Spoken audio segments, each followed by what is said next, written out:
নমস্কার বন্ধুরা, আজ আমি চলে এসেছি আবার একটা রেসিপির সাথে। আজ আমি আপনাদের সাথে শেয়ার করব কাঁঠালের বীজ দিয়ে একটা মুখরোচক রেসিপি। অনেকে কাঁঠাল খেয়ে কাঁঠালের বীজ ফেলে দেয়, কিন্তু কাঁঠালের বীজ দিয়ে অনেক রকম রেসিপি বানানো যায়। আমি তাদের মধ্যে একটা রেসিপি আপনাদের সাথে শেয়ার করছি। আসুন দেখে নিন তাহলে কিভাবে বানাচ্ছি। আমি কিছুটা পরিমাণ কাঁঠালের বীজের খোসাটা ছাড়িয়ে নিয়েছি। এবার আমি বীজগুলো ছোট ছোট টুকরো করে কেটে নিয়েছি। একটা প্রেসার কুকারের মধ্যে বীজগুলো দিয়ে কিছুটা জল দিয়ে সেদ্ধ হতে দিয়ে দিয়েছি। এবার আমি ওভেনে একটা কড়াই বসিয়ে দিয়েছি। এর মধ্যে 1 চামচ সরিষার তেল দিয়ে দিলাম, 1/3 চামচ গোটা জিরে ও একটা শুকনো লঙ্কা ফোড়ন দিয়ে দিলাম। ফোড়ন থেকে যখন একটা মিষ্টি গন্ধ বের হবে তখন আমি এর মধ্যে 1.5 চামচ গ্রেট করা আদা দিয়ে দিলাম। আপনারা চাইলে আদার পেস্টও দিতে পারেন। কিছুটা পরিমাণ হলুদ দিয়ে দিলাম। 1 থেকে 1.5 মিনিট মতো এটা নাড়াচাড়া করে নেব, যেন আদার কাঁচা গন্ধটা চলে যায়।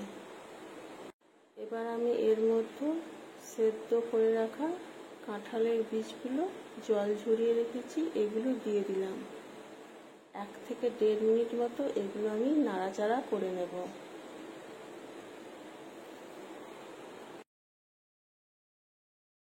এবার আমি এর মধ্যে 1/2 চামচ জিরে গুঁড়ো, 1/3 চামচ ধনে গুঁড়ো, 1/3 চামচ কাশ্মীর লাল লঙ্কা গুঁড়ো, সামান্য কস্তুরি মেথি ও 1/2 চামচ গোলমরিচের গুঁড়ো দিয়ে দেব।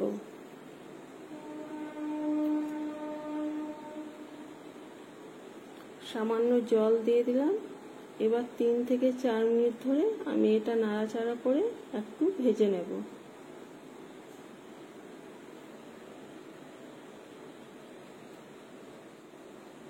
এবার আমি এর মধ্যে স্বাদ মতো লবণ দিয়ে দিলাম এবং কিছুটা পরিমাণ কুচিয়ে রাখা কাঁচা লঙ্কা দিয়ে দিলাম।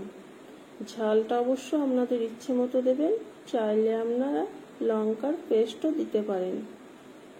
এবার আমি এগুলো নামিয়ে ঠান্ডা করে নেব।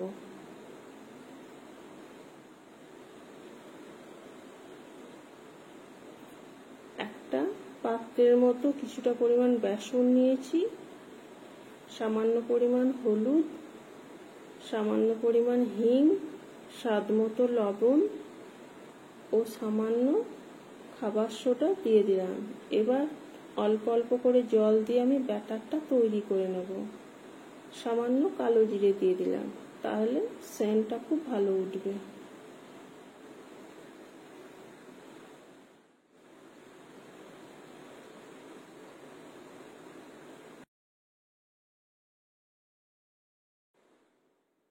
ব্যাটারটা রেডি হয়ে গেছে। এদিকে এগুলো ঠান্ডা হয়ে গেছে। কিছুটা পরিমাণ চিনেবাদাম ভেজে একটু ভেঙে রেখেছিলাম, এগুলো আমি এর মধ্যে দিয়ে দিলাম। এবার হাতে করে চটকিয়ে চটকিয়ে আমি এগুলো খুব ভালোভাবে মেখে নেব।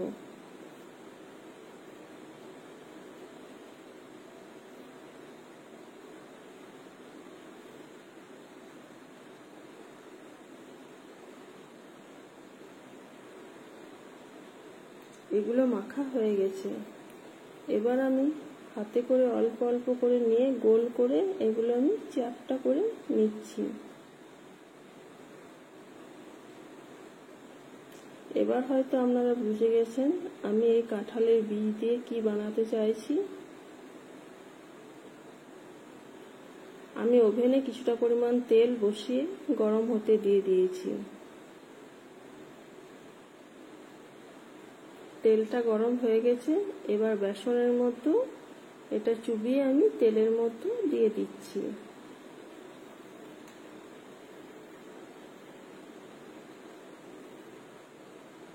এক থেকে 1.5 মিনিট মতো এই সাইডটা ভেজে নেওয়ার পর আমি এবার এগুলো উল্টিয়ে নেব।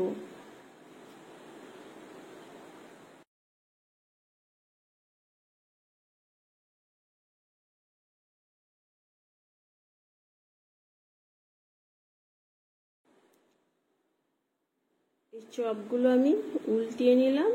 এই সাইডটাও 1 থেকে 1.5 মিনিট আমি ভেজে নেব।